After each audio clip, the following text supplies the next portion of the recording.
what they said versus what they meant. Patriots head coach Gerard Mayo. It's still weird to say that and hear that. Patriots coach Gerard Mayo. Drafting a quarterback at number 3 is, quote, priority right now, but all the options are still open for us, end quote. Do you think that they truly would trade out of that spot where they can get a quarterback who will settle down a position that has been very unsettled since Tom Brady left for Tampa Bay 4 years ago? Listen, I don't look at the draft and go, the other quarterbacks are top 3 pick worthy, right? Other than Daniels and Caleb Williams at number 1, of course. I don't. But now I'm never going to be mad at a team for, being convicted and having conviction and, wait, we need a quarterback and we believe in this one. And, okay, so what if it's 10 spots earlier than the draft world or the draft pundits agree it should be?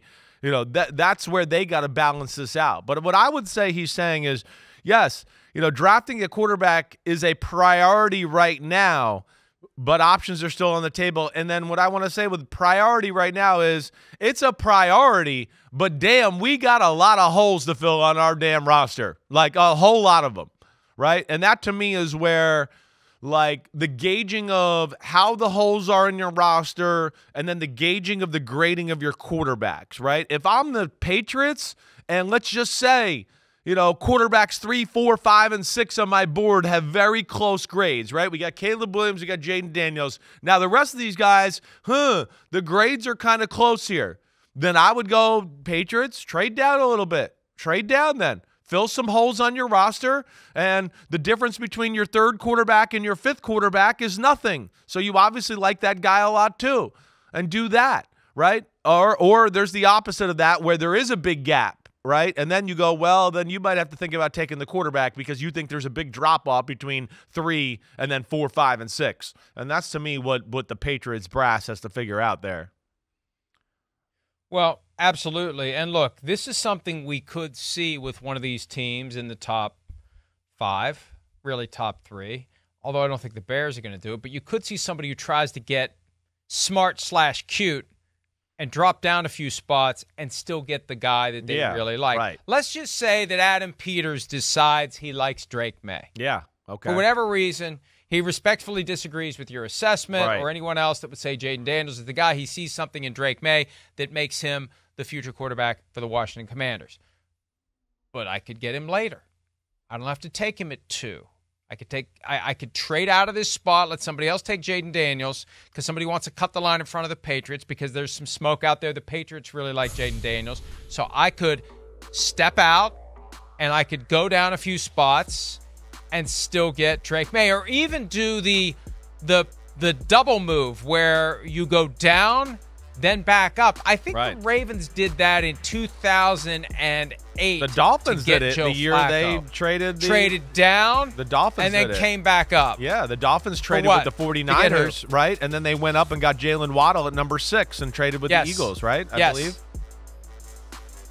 Yes. But I'm talking about more like on the clock. Gotcha. Thursday night. Gotcha. April 25. Yeah. Wanting a quarterback, trading out of 2, letting someone else take some other quarterback that they don't want, and then bouncing back up to get a Drake May if they decide they like Drake May. This is why it's so critical. I know everybody's, this time of year, we want to know what's going on. We want information. We want insight. No, you can't tell the world what you're planning to do.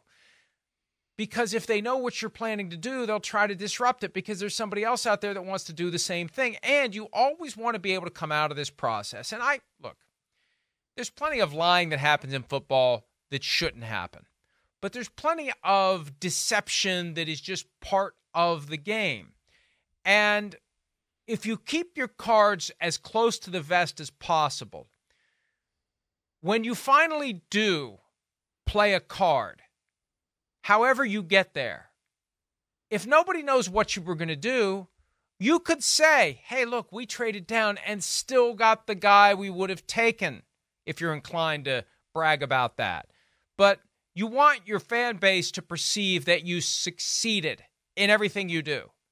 So if everyone thinks you successfully emerged from the draft with the guy you wanted, especially if you traded down. Good. It makes us look like we know what we're doing. We'll let the wins and losses resolve that question in a more immediate way later in the year. But more of the year is not football season than is football season, and you need your fans to think you know what you're doing. So that's why I think it's smart that we don't really know what the Commanders are going to do. We don't really know what the Patriots are going to do. You keep your options open. And, yeah, you don't want to scare somebody away who may call you up and make you an offer that you won't refuse. No, I hear you. Well, I mean, hey, look, like Houston last year, I know it wasn't exactly what you did, but they kept it close to the vest, and they pulled off one of the best big-time moves I've seen anybody pull off in the top 5 ever.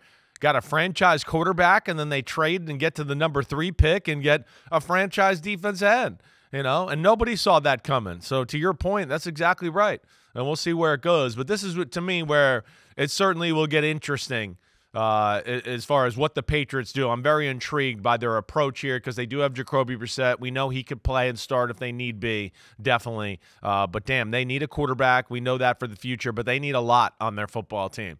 And, of course, Gerard Mayo wants to get things off on the right foot. It's going to be a big decision there at 3. And I think back to that trade last year that allowed the Texans to move up to get Will Anderson. I'm sure the Cardinals happily took Houston's first-round pick this year, assuming it was going to be a top 5 pick. Definitely. They found out, as the rest of us did, that it definitely was not a top 5 pick for the Houston Texans. That's part of the risk you take, though, when future draft picks factor into these negotiations. That's why, we're talking about the Commanders trading down and the Patriots trading down possibly.